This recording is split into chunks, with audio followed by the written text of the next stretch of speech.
The Outrun is out in theaters, new film from director Nora Finkscheit, who previously made The Unforgivable. This is based on a memoir by Amy Liptrot and stars the wonderful Saoirse Ronan.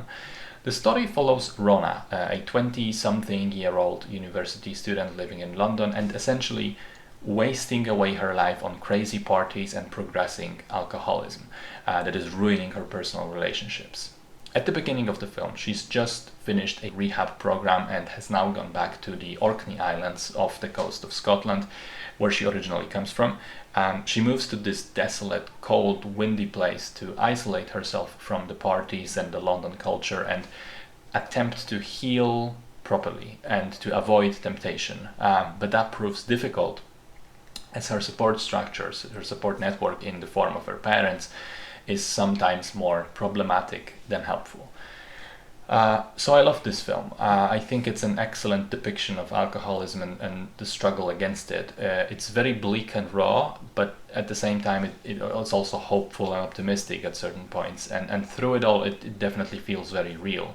A couple of things I enjoyed. The central performance by Saoirse Ronan is unbelievable. Some of her best work yet. And her career is full of excellent roles. I consider her to be one of the best of her generation, and this really proves that. I like the non-linear structure, the non-linear narrative.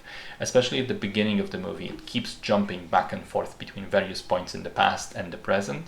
And I like that it helps contextualize scenes very well, and it also cleverly gets more linear the longer the movie goes on, kind of in line with the process of healing from the addiction and straightening out, literally.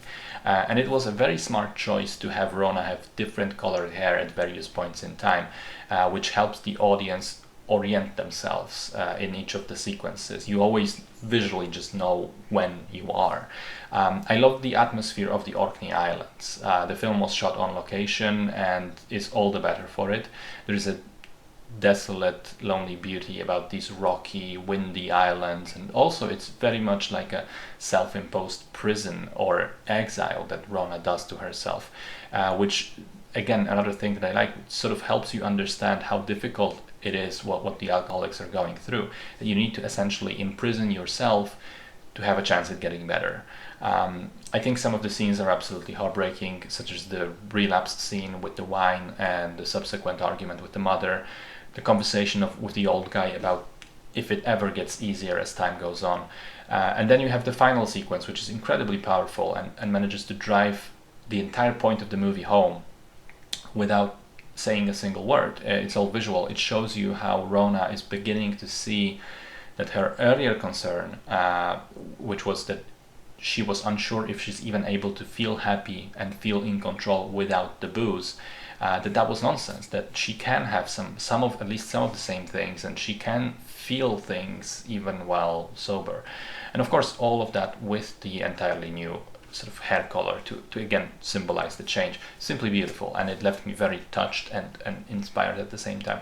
I loved it. I do think it's a slow movie, and at the beginning especially you need to kind of keep up to figure out what's going on with the time jumps, but it rewards the patience with an incredible tale that is a little cautionary and a little optimistic about the dangers of addiction and a path out of it.